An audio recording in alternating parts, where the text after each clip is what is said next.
So, we are now one day away from the Dallas Cowboys taking on the LA Chargers out at SoFi Stadium at 4:25 p.m. Eastern. So, if you get the National Game of the Week from CBS, from your cable provider, you're going to be able to watch this game. It is a national game, so you're going to see Jim Nantz and Tony Romo call the game.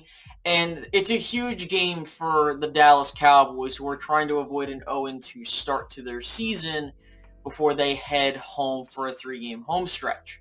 So, what can the Cowboys do to win this game? Is there anything up their sleeve that they can do? We'll get into that momentarily. Before we do that, if you can leave a like on this video, that would be greatly appreciated, along with subscribing and hitting the notification bell if you haven't done so already, to stick around and receive more Dallas Cowboys content. But with that out of the way, let's get into this matchup. So, the Cowboys are going into a matchup where it's another tough opponent, and I don't want us to slouch on the Chargers because of how they did last year, because they should have won more games last year.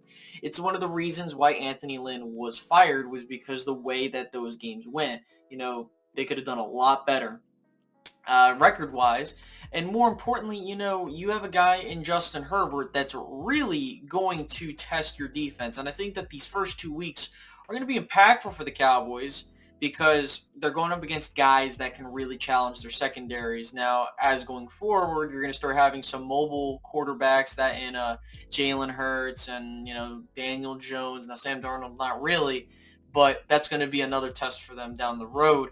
But as for this game, you're dealing with a guy that can put up a ton of yardage. He's got weapons to work with, and he's got an offensive line that has been good. Brian Bulaga, one of their starting linemen, more specifically at the right tackle position, will be out for this game, so that could pose as a ability for the Cowboys defense to take advantage of them. So look, as a side note, I do understand that people are going to look at this matchup and talk about Rashawn Slater and the matchup of, we have Micah Parsons, we should have taken him because Lyle got suspended, and insert reason here.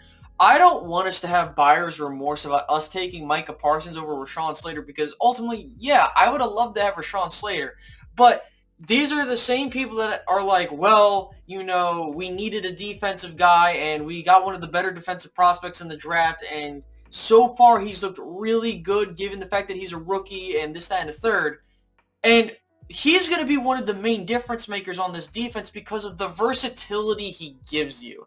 Not only can he be a linebacker, he can also be an edge rusher. And he did that before he became a linebacker with Penn State.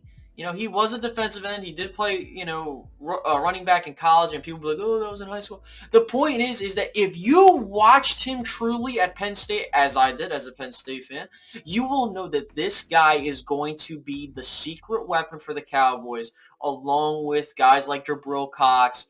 And then, you're going to need to see Jalen and LVE step it up, which I think they can if we know how Dan Quinn is going to approach this.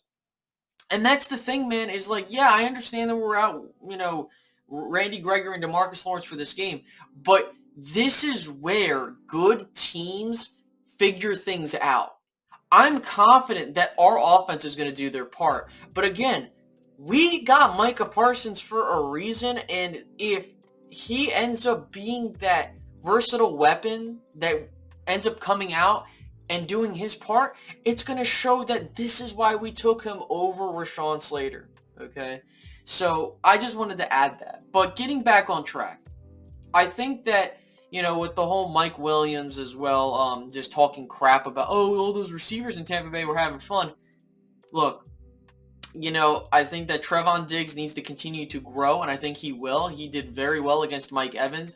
I'm more so worried about Anthony Brown. I just think that if Kelvin Joseph comes back, or, you got to think about what you're going to do with him, because Anthony Brown is just one of those random guys that you're just hoping holds his, part up. And if he ends up getting cooked again this week, you really have to think about how you're going to address that, because we can't be sitting here with a guy that's causing us to fall behind in games and giving up wide open touchdowns and stuff like that. We'll see what happens in this game, okay? But that's an important footnote. And so with that, I think that the objective for the Dallas Cowboys will need to be find a way to utilize the plethora of linebackers that you have to really, create some form of a defense that can hold its own, whether it be doing a 3-3-5 or a full-on 3-4, whatever you got to do. I think Dallas should be able to hold their own so long as they don't get too basic, okay? And I don't think they will. Now, as for the offense, I'm pretty sure you know where I'm going to get with this. You need to have Dak Prescott not only do his part, which we know he will.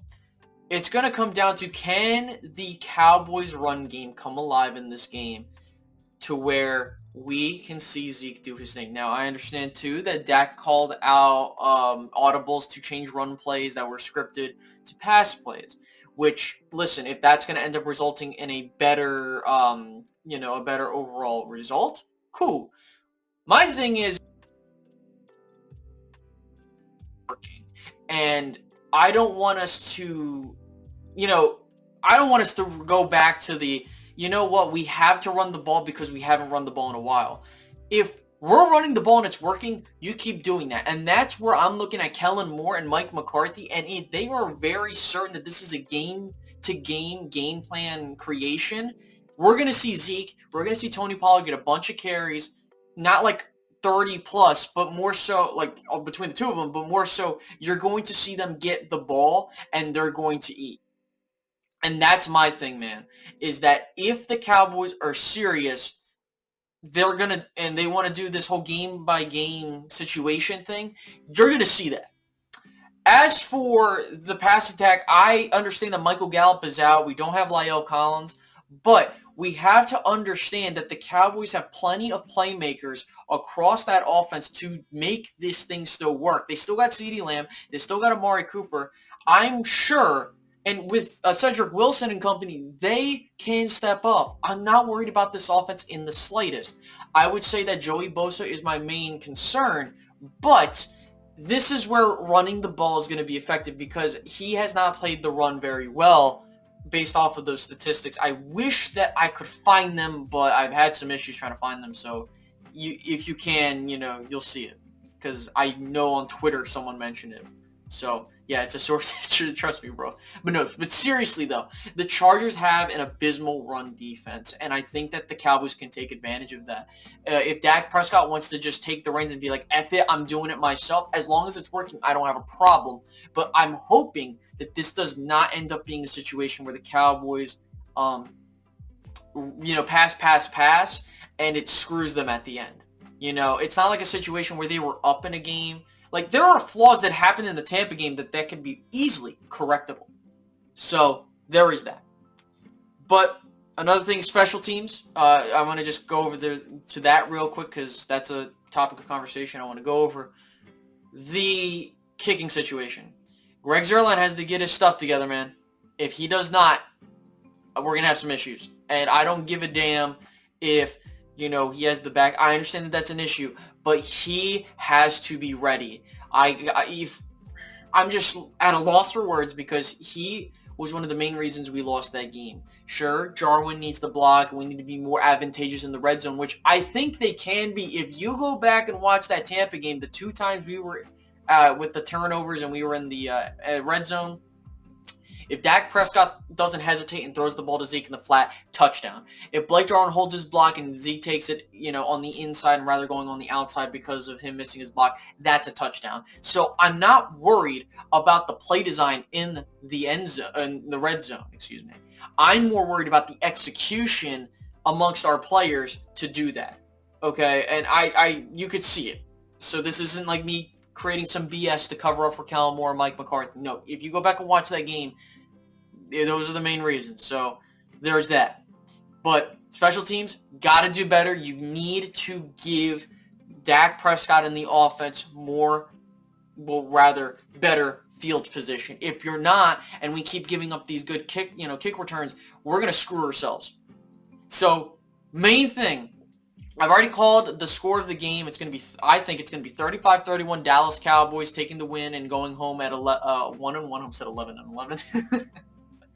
1-1. And people were saying we can't afford to drop to 0-2. I understand that. We shouldn't be at 0-2. The Cowboys haven't been 0-2 in almost 10, 11 years going on now. Doesn't mean it can't happen again, but let's just be clear here. If the Cowboys fall to 0-2, we need to understand that the schedule, I think that it favors Dallas. I personally believe that as long as Dallas can be 4-2 or 3-3 by the bye week, we'll be okay. If we end up being 4-2 by the bye week, I think that my questions about them being a decent playoff team will be answered. But if we're 3-3, depending on how we get there, we might have some issues, and that's kind of what we're expecting right now.